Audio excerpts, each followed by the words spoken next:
नमस्कार, आप देख रहे हैं आज का मुद्दा। मैं हूं प्रवीण तिवारी। पठानकोट एयरबेस पर आतंकी हमले के 61 घंटे बीत जाने के बाद भी आतंकियों को पूरी तरह नेस्तनाबूद नहीं किया जा सका है।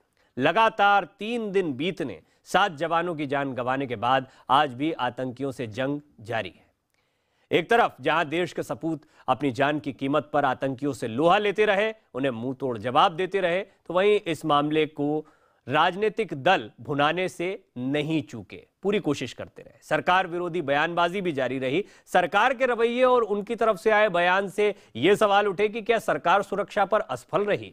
क्या इनपुट के बाद भी हमले को रोक पाने या वक्त रहते खत्म कर पाने में पूरा दमखम नहीं दिखा पाए? ढेरों सवाल और उनके जवाब का इंतजार है। इन सभी पर हम करेंगे चर्चा, लेकिन सबसे पहले देखिए हमारी ये खास रिपोर्ट।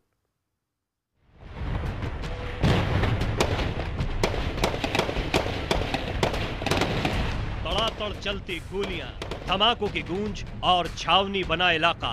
इस खौफनाक मंजर ने पिछले 3 दिनों से पठानकोट को दहला रखा है। हिंदुस्तान की सरजमी पर आतंक के नुमाइंदों का ये कोई पहला हमला नहीं था, लेकिन जिस दौरान उनसे लोहा लेते जवानों के खून से धरती लाल हुई, उस वक्त भी नेता अपनी सियासी रोटियां सेकने से बाज नहीं आए। जवानों ने एक एक करके आतंकियों को ढेर भी किया, लेकिन ये मुठभेड़ कहीं ना कहीं कई सवाल भी खड़े कर गई। 2 जनवरी रात करीब 3 बजे पठानकोट एयरफोर्स स्टेशन गोलियों की आवाज से गूंज उठा। जवानों को समझते देर न लगी कि एक आतंकी हमला था। फौरन वहां सेना के गरुड़ जवानों ने पोजीशन ले ली और जवाबी फायरिंग शुरू कर दी। मौके पर सेना के आला अफसरों ने कमान संभाली। आतंकियों से निपटने के लिए एनएसजी से लेकर एंटी टेररिस्ट स्क्वाड और एयरफोर्स के कमांडो ने भी मोर्चा संभाल लिया। देर शाम तक 4 आतंकी मारे गए। गोलीबारी शांत हो गई और सेना ने सर्च ऑपरेशन चालू कर दिया। इस बीच गृह मंत्री राजनाथ सिंह ने एक ट्वीट करते हुए ऑपरेशन खत्म होने की बात कही और साथ ही सेना के जवानों को बधाई भी दे डाली। उन्होंने ट्वीट किया कि देश को अपने बहादुर सुरक्षा बलों पर गर्व है, जो ऐसे मौकों पर हमेशा डटकर सामना करते हैं। पठानकोट के सफल ऑपरेशन पर मैं उन्हें सलाम करता हूं। लेकिन गृह मंत्री ने सुरक्षा बलों को भले ही सलाम किया हो, आतंकी तब भी बेस के अंदर मौजूद थे। ऑपरेशन पठानकोट खत्म नहीं हुआ था। इस दौरान सेना का सर्च ऑपरेशन जारी था। सुरक्षा बल ही अंधेरे में नहीं थे, बल्कि सरकार के वरिष्ठ मंत्री भी अपनी पीठ थपथपाने के चक्कर में जल्दबाजी कर बैठे। इन दावों की हवा रविवार को निकल गई। रविवार को गोलियों और बम धमाकों की आवाज ने इस दावे की धज्जियां उड़ा दी। सेना की ओर से दोबारा 1-2 आतंकियों को देखे जाने की खबर आई और ऑपरेशन फिर चालू हो गया। रात होने पर सेना ने अपनी कार्यवाही रोक दी, लेकिन सोमवार को दोबारा आतंकियों की तलाश शुरू हुई। सुरक्षा बलों के मुताबिक ये आतंकी ज्यादा से ज्यादा तबाही मचाने के इरादे से आए थे, लेकिन पहले से अलर्ट होने की वजह से आतंकियों का प्लान फेल हो गया। अब सवाल ये उठने लगा है कि जब पहले से ही अलर्ट था, तो हमले को वक्त रहते क्यों नहीं रोका गया? जानकारी के मुताबिक आतंकी 31 दिसंबर से ही भारतीय सीमा में दाखिल हो चुके थे। उन्होंने पंजाब के एक एसपी को अगवा कर उसकी गाड़ी भी छीन ली थी, जिसे पुलिस और सेना आतंकी कार्रवाई के तौर पर देख रही थी। इतनी जानकारी के बाद भी आतंकी को रोका नहीं जा सका। खुद गृह मंत्री राजनाथ सिंह ने कहा कि अगर इंटेलिजेंस इनपुट न होता तो हमले में और ज्यादा नुकसान उठाना पड़ सकता था। इंटेलिजेंस एजेंसीज और हमारी सिक्योरिटी फोर्सेस ने मुस्तैदी न बरती होती तो कहीं कोई बड़ी वारदात हो सकती थी। यह फोर्सेस की मुस्तैदी का ही परिणाम है कि हम इसे नियंत्रित करने में कामयाब रहे हैं। हालांकि इस बात से सवाल भी उठा कि जब आतंकी हमले का इनपुट पहले से ही था, तो वक्त रहते उसे रोके जाने की क्या कोशिश की गई? एसपी की गाड़ी छीने जाने के बाद उनकी लोकेशन की थोड़ी बहुत जानकारी हो गई थी, फिर इसे क्या पहले मिले इनपुट से जोड़कर नहीं देखा गया? क्या ये सेना, आईबी और पुलिस में तालमेल की कमी को नहीं दिखाता? जो उस समय उस जगह पर हैं, चाहे एयरफोर्स के हों, वहाँ मिलिट्री बहुत ज़्यादा है, पूरा का पूरा कोर है वहाँ, उसके लोग हों या स्थानीय पुलिस हो, वो बेहतर जानते हैं किस चीज़ की क्या बात बतानी चाहिए और कभी कभी ऑपरेशन के बीच में क्या कमेंट करने चाहिए, नहीं करने चाहिए, वो उन पर छोड़ देना चाहिए। मेरे ख्याल से जल्दबाजी में और वाहवाही लूटने के चक्कर में गृहमंत्री ने अपना बयान दे दिया। अभी पठानकोट में आतंकवादी हमला चल ही रहा था कि गृह मंत्री ने इस बात का ऐलान कर दिया कि आतंकवादी हमला खत्म हो गया है। इनकी आंखों के ऊपर पर्दा पड़ गया है। 2 जनवरी को ही हमले के खत्म होने का ट्वीट करने और 3 को हमले के जारी होने की बात कहना विपक्ष के दावे को मजबूत करता है। वहीं हमले में 7 जवानों के मारे जाने के बाद भी गृह मंत्री कह रहे हैं कि इनपुट की वजह से नुकसान कम हुआ है।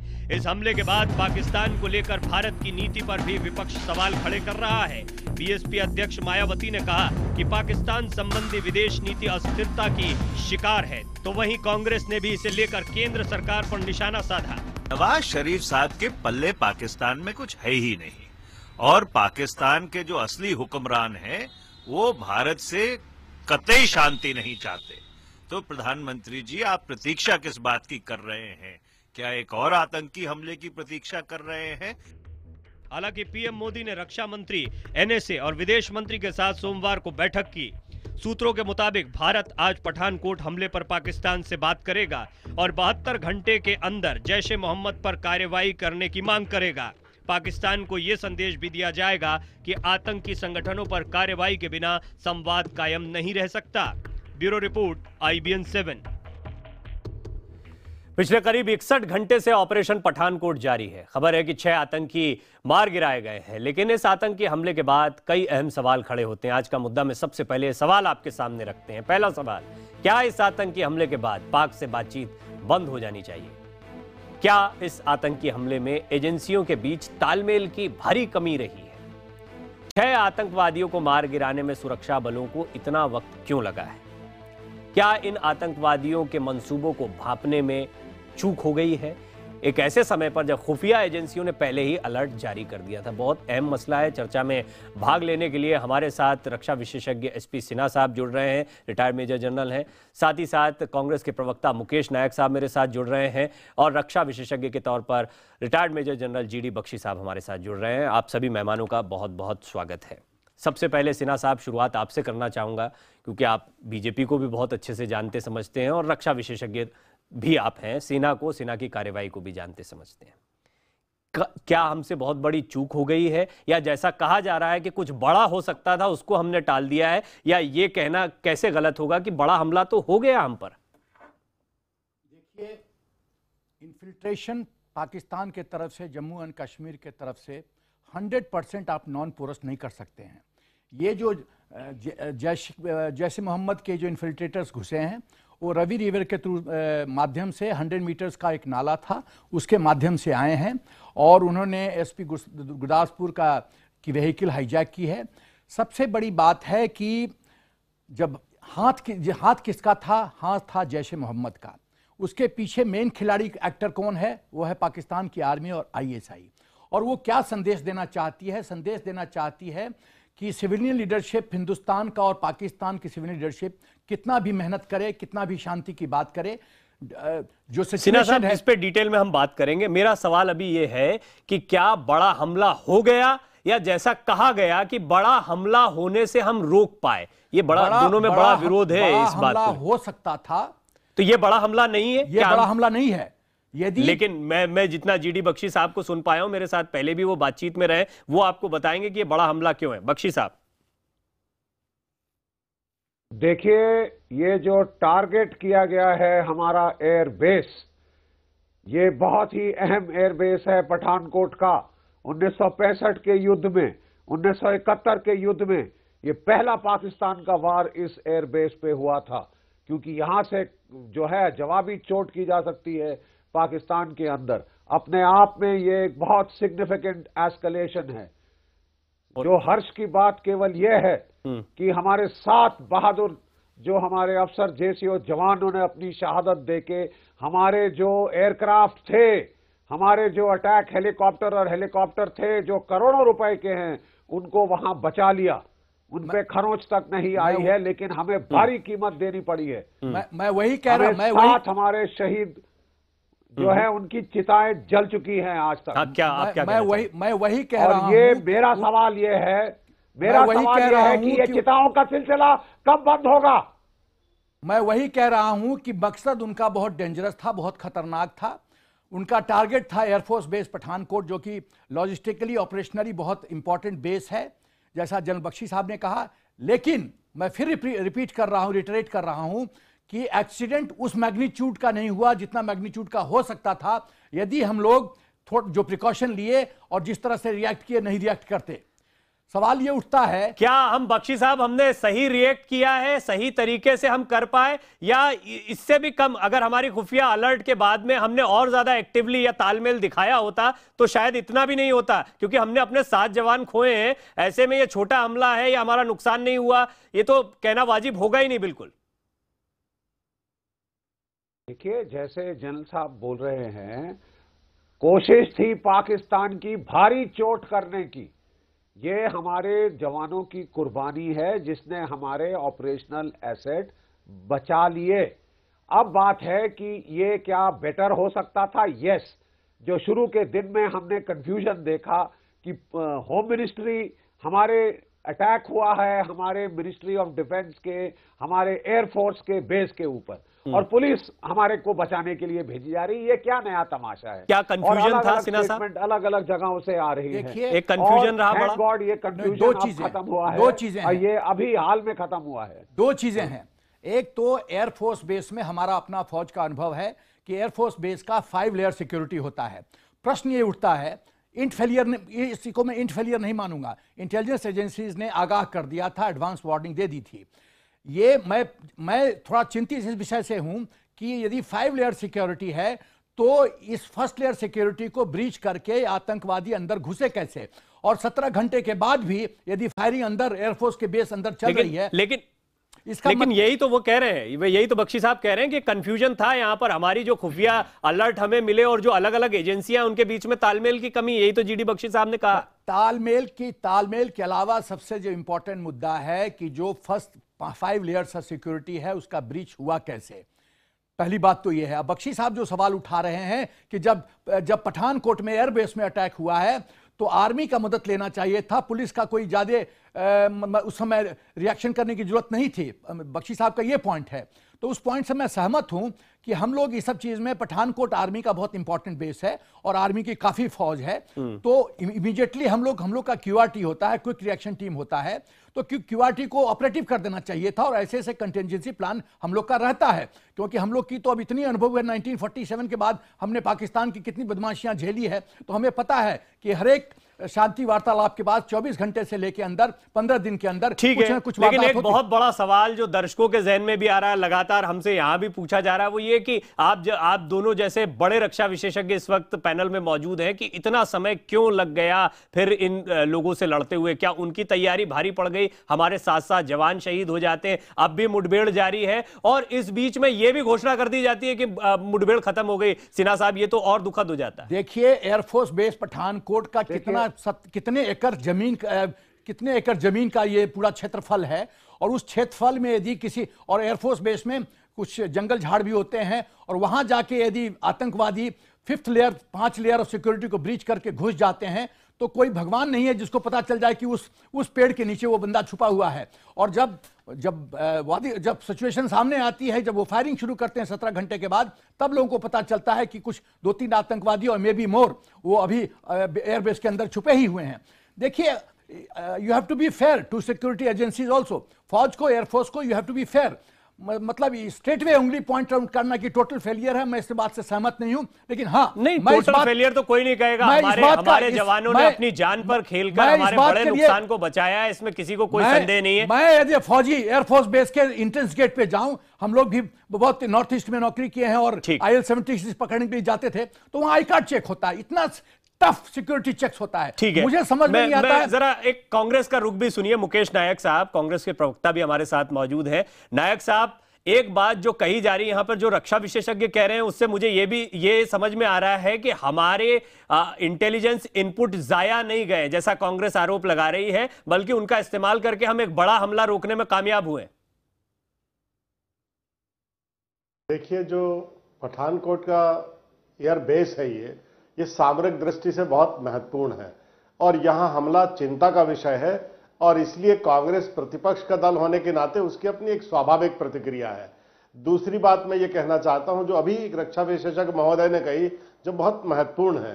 देखिए, जैश-ए मोहम्मद ISI और फौज के द्वारा स्पॉन्सर्ड एक आतंकवादी संगठन है, और ये बताने की कोशिश है कि जो चुनी हुई सरकार है वो उसका कोई महत्व नहीं है पाकिस्तान में। जो मुख्य शक्ति है वो सेना, आईएसआई और रिलीजियस लीडर्स के पास है पाकिस्तान में। जो मुख्य 3 सत्ता के केंद्र हैं वो ये हैं। इसलिए अब जरूरी है कि पाकिस्तान से बातचीत को लेकर, पाकिस्तान से संबंधों को लेकर इस बात को विशेष रूप से ध्यान में रखकर हमें सारी रणनीति बनानी होगी। दूसरी बात मैं ये कहना चाहता हूं, जो कंट्राडिक्शंस हुए हैं, गृह सचिव ने कोई बात कही, गृह मंत्री ने कोई बात कही, अपने रक्षा मंत्री ने कोई बात कही, इस तरह के कंट्राडिक्शंस जब होते हैं तो हल्की छवि बनती है। उस पर कांग्रेस की प्रतिक्रिया आई है कि इतने गंभीर सवालों पर इस तरह के अंतर्विरोध निर्मित नहीं होना चाहिए, ये हमारा कहना है। तीसरी बात, 7 जवान मरे हैं, 17 जवान घायल हुए हैं, ये कोई छोटी मोटी घटना नहीं है। हम ये जरूर कहना चाहेंगे, जैसा बख्शी जी ने कहा कि हमारे जवानों ने जान पर खेलकर हमारे एयरबेस को बचाया, हमारे प्लेन लेकिन को बचाया। इसके बावजूद इस बात से इनकार नहीं किया जा सकता कि ये हमारे देश पर, हम पर एक बहुत बड़ा हमला है। हमारे 7 जवान शहीद हुए हैं और हमारे एक एयरबेस पर हमला हुआ है। सिन्हा साहब से हम इस पर और कुछ सवाल करेंगे, लेकिन उससे पहले हमने अभी दर्शकों को, कुछ IBN 7 के तमाम दर्शकों को जानकारी दी थी कि इस हमले के पीछे किस संगठन का हाथ है और इसकी क्या वजह। एक बार फिर इस पर नजर डालिए। पठानकोट एयरफोर्स स्टेशन पर हमले के पीछे कुख्यात आतंकी संगठन जैश-ए मोहम्मद का हाथ बताया जा रहा है। आपको बता दें कि इस आतंकी संगठन का सरगना मसूद अजहर है। यह वही मसूद अजहर है जिसने 2001 में भारतीय संसद पर आतंकी हमले को अंजाम दिया था। सूत्रों के मुताबिक जैश-ए मोहम्मद को पठानकोट में आतंकी हमले के लिए पाकिस्तान की खुफिया एजेंसी ISI से मदद भी मिली थी। जानकारी के मुताबिक पठानकोट आतंकी हमले को जैश की अफजल गुरु ब्रिगेड ने अंजाम दिया है। आपको यह भी बता दें कि जैश-ए मोहम्मद के आतंकी अफजल गुरु को संसद पर हमले के जुर्म में 9 फरवरी 2013 को फांसी दे दी गई थी। अफजल को फांसी दिए जाने के बाद ही जैश ने इस ब्रिगेड को बनाया था। जैश की इस टीम का नारा है स्नीक एंड स्ट्राइक, यानी छिपकर हमला करो। जैश के इन आतंकियों ने ब्यास नदी से सटे बनियाल इलाके से घुसपैठ की। ये आतंकी 30 दिसंबर को भारत में घुसे थे। पठानकोट हमले में शामिल आतंकियों की कुल तादाद 6 बताई जा रही है। हालांकि ये कंफर्म नहीं हो पा रहा, लेकिन कुल तादाद 6 हो सकती है। अफजल गुरु ब्रिगेड के 3 आतंकियों ने 25 नवंबर को कश्मीर के तंगदार में आतंकी हमला भी किया था। इतनी जानकारियां हैं हमारे पास। जानकारी यह भी मिल रही है कि यूनाइटेड जिहादी काउंसिल ने हमला किया है। ये जो ताज़ा जानकारी आ रही है, सिन्हा साहब, बहुत सारी जानकारियां, ये बहुत साफ हो चुका है कि ये हमला कैसे हुआ, इसके आका कहां पर बैठे हुए हैं। अब जो बात बीजेपी कहती रही थी यूपीए सरकार के दौरान, आपने देखा मनीष तिवारी के तेवर वही थे। वो कह रहे हैं कि अब क्या बातचीत कर रहे हैं, कड़ा कदम उठाइए। जाहिर सी बात है वो वही कह रहे हैं जो सुर बीजेपी के हुआ करते थे यूपीए सरकार के दौरान ऐसे आतंकी हमलों के बाद। मैं पॉलिटिकल साउंड नहीं करना चाहता हूं, लेकिन एक बहुत महत्वपूर्ण बात बताना चाहता हूं। 4 जनवरी 2004 को जब वाजपेयी जी और मुशर्रफ का मीटिंग हुआ था, परवेज मुशर्रफ का, तो 4th पैरा में, मिडिल ऑफ द पैराग्राफ में मुशर्रफ ने कमिटमेंट दिया था कि पाकिस्तान की धरती को हिंदुस्तान के खिलाफ आतंकवाद के लिए इस्तेमाल करने नहीं दिया जाएगा। तो क्या हुआ उस वादे का? और 2009 में जब नाम मीटिंग हुआ था शर्म एल शेख में, तो कांग्रेस की सरकार पलटी मार गई और उन्होंने कहा कि टेरर को डीलिंग किया जाएगा डायलॉग से। और दूसरी बात जो उन्होंने कहा कि बलूचिस्तान में जो पाकिस्तान जो इशू उठा रहा है उसमें इंक्वायरी करने की जरूरत है। तो ये तो कांग्रेस पलटी मारती रही है। नहीं, कांग्रेस क्या करती रही वो तो अब हो गई, गुजरे जमाने की बात हो गई है। अब कांग्रेस उसी सुर में कह रही है चलिए हम वो नहीं कर पाए, लेकिन अब वो कह रहे हैं आप क्या कड़ा कदम उठाएंगे, अब क्या लड़ाई हो जाएगी? देखिए, ऐसा है कि मैं इस समस्या का, देखिए, पाकिस्तान के आर्मी और ISI के DNA में कोई बदलाव नहीं आएगा। ये आतंकवाद का रास्ता लेते रहे हैं और लेते रहेंगे। यदि हम समझते हैं कि बातचीत करने से आतंकवाद खत्म होगा तो हम गलतफहमी के शिकार हैं। तो बख्शी साहब, हमारे पास 4 ऑप्शन है। हमारे पास 4 ऑप्शन है। इंटरनेशनल लेवल पे प्रेशर जनरेट करो, डिप्लोमेटिक इनिशिएटिव्स कंटिन्यू करो, मिलिट्री ऑप्शन है, और चौथा ऑप्शन जो मैं बताना चाहता हूं कि जिस भाषा में पाकिस्तान बात कर रहा है आतंकवाद की भाषा में, उसी भाषा में बात करने की जरूरत है। इंटरनेशनल लेवल पे पॉलिटिसाइज करने से पाकिस्तान को एडवांटेज मिलता है। इंटरनेशनल प्रेशर और डिप्लोमेसी ये कभी भी नहीं रुका, ये हमेशा चलता रहा है भारत की तरफ से। अब सेना के ऑपरेशन की जो बात कह रहे हैं, या बार बार जो यूपीए सरकार में आप लोग या बीजेपी आवाज उठाती रही थी, क्या बख्शी साहब अब वही प्रेशर बीजेपी सरकार पर, नरेंद्र मोदी सरकार पर आ रहा है? मुझे 1 मिनट का मौका, बस 1 मिनट बख्शी साहब को इस चर्चा में शामिल कर ले, फिर आपकी बात भी सुनता। देखिए साहब, जो आप रक्षात्मक होके नहीं लड़ सकते, पिछले 30 सालों से हम लोग हमले पे हमला झेलते आए हैं, टेररिस्ट हमला, चाहे कांग्रेस की सरकार हो चाहे कोई और सरकार हो, हमले पे हमला होता गया है। 21,000 हमारे नागरिक और सुरक्षा कर्मी पंजाब में शहीद हुए 1980 की दशक में, 1990 और 2000 की दशक में 44,000 हमारे जम्मू कश्मीर में शहीद हुए हैं, और 1993 के बाद हमारे कोई 15,000 अफराद पूरे भारतवर्ष में तो यहाँ पे जो है शहीद हो चुके हैं। अब कितनी लाशें और बिछेंगी? तो बख्शी साहब, क्या जंग का ऐलान, ये सारी चीजें, ये सारे हम आंकड़े रक्षात्मक नहीं होने का मतलब अब क्या जंग का ऐलान करें? देखिए, there are many option short of war. जैसे there are many option short of war. क्या आप पाकिस्तान के जो उनके टेररिस्ट ट्रेनिंग बेसिस हैं उन पे आर्टिलरी फायर नहीं कर सकते, उनके ऊपर आप रॉकेट फायर नहीं कर सकते, उनके ऊपर आप एयर स्ट्राइक्स नहीं कर सकते? क्या आप स्पेशल फोर्सेस के हमले नहीं कर सकते? क्या आपकी पनडुब्बियां वहां से क्रूज मिसाइल फायर करके दाऊद इब्राहिम के घर को बर्बाद नहीं कर सकती? क्या हम भावलपुर के ऊपर ये आपने बड़े अच्छे इंपॉर्टेंट पॉइंट बताए हैं। एक आपसे कमेंट लूं उससे पहले, मुकेश नायक जी, जब मनीष तिवारी और कांग्रेस ये कहती है कि बातचीत से कुछ नहीं होगा, कड़ा कदम उठाइए, तो कांग्रेस का क्या मतलब है कड़े कदम से? नहीं, अब देखिए समय आ गया, जैसे बख्शी जी ने कहा कि एक लिमिटेड स्ट्राइक होना चाहिए। जब चुनी हुई सरकार सहमत है कि पाकिस्तान की आतंकवाद के वो भी विक्टिम है, भारत भी आतंकवाद का शिकार है, तो उन्हें कोई ऐतराज नहीं होना चाहिए पाकिस्तान को अगर हम एक लिमिटेड स्ट्राइक करते हैं। अगर हम आतंकवादियों के शिविर पर हमला के बाद आप लोगों पर बहुत प्रेशर था, आप लोग ऐसा कोई लिमिटेड स्ट्राइक नहीं कर पाए। आपको लगता है कि जो सत्ताधारी दल होता है उस पर हमेशा एक दबाव होता है? होना चाहिए, और अब बातचीत का स्तर भी यही होना चाहिए। जी प्रवीण जी, मैंने जैसे कहा, जो 4 ऑप्शन की मैंने चर्चा की, 3rd ऑप्शन मैंने कहा था मिलिट्री ऑप्शन, और 4था ऑप्शन मैंने कहा था कोवर्ट एक्शन। जिस शैली में पाकिस्तान बात कर रहा है उसी शैली में जवाब दो। मैं बहुत सिंसियरिटी के साथ अपील करना चाहता हूं पूरे देश को कि यदि मिलिट्री ऑप्शन और लिमिटेड स्ट्राइक की हम बात कर रहे हैं तो उसका अंतिम नतीजा क्या होगा उस पर गौर फरमाने की जरूरत है, उस पर सोचने की जरूरत है। वो कैसे एस्केलेट करेगा और किस रूप में परिणित होगा यह सोचने की जरूरत है। यदि ऐसे सांप इस तरह से मारा जाए कि लाठी भी न टूटे, बुद्धिमानी उसमें है, चाणक्य नीति लगाने की जरूरत है, हमको कवर्ट ऑप्शन करने की जरूरत है। वो आतंकवाद की यदि शैली लेते हैं तो उसी शैली में हमको जवाब देना है। हमको भी कवर्ट ऑप्शन करना चाहिए, हमको भी उनके बेसिस को। बख्शी साहब, शॉर्ट में आपका फाइनल कमेंट। देखिए, कोवर्ट ऑप्शन आप जरूर करिए, लेकिन जो साइकोलॉजिकल कथारसिस है आपको ओवर्ट एक्शन साथ में मिलाना पड़ेगा।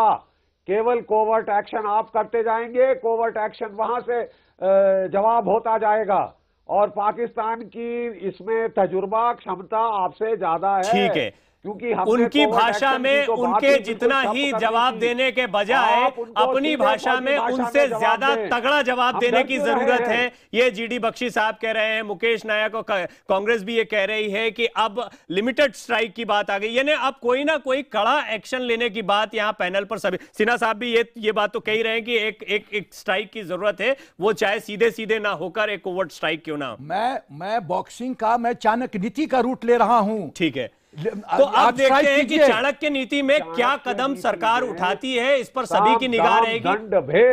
एक बहुत बड़ा मौका आया है जब मोदी सरकार को यह साबित करना है कि जिस तरह की बातें यूपीए सरकार के दौरान वो करते रहे, जिस तरह का दबाव वो बनाते रहे, वो दबाव जब उन पर बना है तो वो क्या कदम उठाते हैं, पूरी दुनिया की निगाह इस पर है। आप सभी मेहमानों का बहुत बहुत शुक्रिया।